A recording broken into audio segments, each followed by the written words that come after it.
and welcome to my COVID bunker. I hope that all of you are doing well. And so today I'm going to go over your History IA with you, and I'm going to go over the criteria for the History IA. So a lot of you have nearly completed your IA, and that's great. I really appreciate that. A lot of you need a lot more help on your History IA. So I'm going to go over the criteria as well as explain the assessment that I have that is actually due today on March the 31st.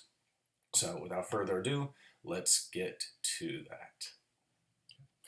So here's the PowerPoint. I have put it on to Remind, and it is on Focus. Of course, this is where you will be that's where you will be turning it in. The IAs, I know this has been changing a lot.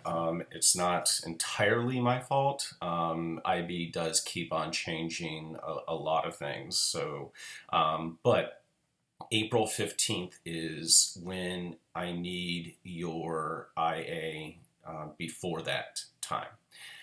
If you are finished with your IA, you think that you've got well more than half the points, you think that you've got a great IA going, turn it in sooner than that, so then that will help me out on assessing those IAs. Okay, so I want a lot of you do not are having a hard time understanding the identification evaluation of sources. So I'm going to go over that. What you have over here on the right side is directly from IB. As you can see, I kind of lopped off a little bit, a few letters here. My apologies for that. But the identification evaluation of sources is where you pick two sources and you evaluate them as far as your investigation. So first of all, you need an appropriate question for the investigation, and I've gone over the stipulations for that. Be sure that you're using those 6 key concepts, and those 6 key concepts can be found over here. Causation, cause and effect; consequence, what are things that happen as a result; continuity, how has this event maintained the sort of status quo. Change is what has changed as a result of this. Significance, why is this event significant in history? And perspectives, and that is when you look at the ways that different people can look at this same event and come to different conclusions. So these are basically what you need. You need a brief explanation of the nature of your sources. What sort of source is this? Is it a primary source? Is it a secondary source? Who wrote it? What was their purpose in writing it, etc.? And then your analysis should include specific reference to origins, purpose, content, values, and limitations. Going on to the next slide. Over here to the left is what you will be graded on. I hope this looks familiar to you. But your criterion markers, basically what I've been telling you all year, shoot for the 5 to 6. My apologies. Shoot for the 5 to 6. But if you land on 3 to 4, you're in good shape. So you kind of want to break this down. Do you have an appropriate question for the investigation? Do you identified appropriate sources? These are sources written by historians or by journalists in some cases, but they are sources intended. They're intended for an adult audience.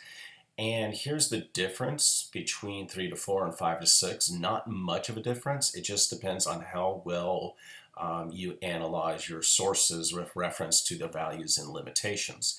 If there is no evaluation of those sources, if you are not saying it is valuable because, or it's limited because, then you are in the 1 to 2 range. And that's really the major difference. And we have a lot of control as to whether or not we can go to 3 to 4 rather than 1 to 2. We don't have that much control as to whether or not we're going to get to 5 to 6. But if you have reference to their values and limitations, then you have a greater chance of getting at least a 3 to 4. You have no chance of getting 3 to 4 if you don't have specific reference to those values and limitations. The investigation, this is going to be the longest part of your paper. This should be about 1,300 to 1,500 words.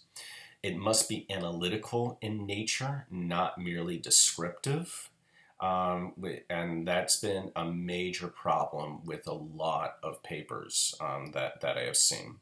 You must use a range of sources, not just the 2 from your identification and evaluation of sources. So those 10 extra days that you have to work on this paper, for those of you that need a lot of help, find more resources. They don't have to be long. They don't have to be books. If you already have 2 books, they can be articles, they can be whatever you need, but you want to have a range of sources in your paper.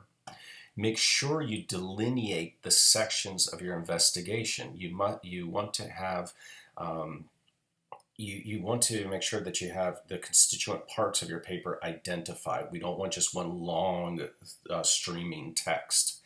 And once again, short paragraphs are acceptable. So here's where you will be, how you will be graded on. Obviously, I want you to shoot for 10 to 12, 13 to 15. Okay, that's great, but let's shoot for 10 to 12, and if we land on 7 to 9, we're good. What's the first thing that they want to see? Is your investigation clear and well organized? Whoops. Is your investigation clear and well organized? That's it right there. You don't get to the 7 to 9 unless you get clear and well, or unless you get your paper to be clear and well organized. The response must move beyond description to include some analysis or critical commentary. And then there must be an attempt to integrate the evidence from the sources within the analysis or the argument. And this is another important part. You should just show awareness at the very least of different perspectives, meaning you want to look at where your sources agree and or disagree. So that is where we go with the investigation. And then finally, the reflection. A lot of you are losing a lot of points because you're not really using the reflection effectively. So, if you're missing 4 points or 3 points, that could be the difference between roughly more than half and roughly not more than half. So I'll go over to the next slide to show you how you are graded on this part. Once again, you want to shoot for a 3 to 4 and land on a 3 to 4. So what is the difference?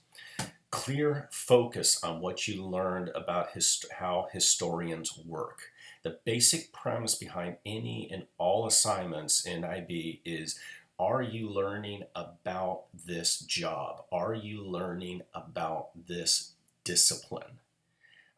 Look up interviews with historians where they will talk about their craft. That should go into your reflection. You will definitely get a heck of a lot of points if you do that. Show that you are aware of the challenges that are facing historians. And that brings us to this part right here. These are sort of sample questions that if you were to work on and develop ideas behind these, then you are definitely going to be in that 3 to 4 range. So essentially, some of the things, the challenges facing historians that you should acknowledge is, do we ever get the full picture of something that happened in the past? Are we ever getting the full, real truth about what happened in the past? And is there such a thing as objective truth when it comes to interpreting history? So for instance, nowadays, we're going to be looking at the Spanish flu much differently than we would have, a year ago, because of what we're 2019. A lot of you are really missing out on this. I need a clear and explicit connection between the reflection and your investigation. And if you do that, you will be fine.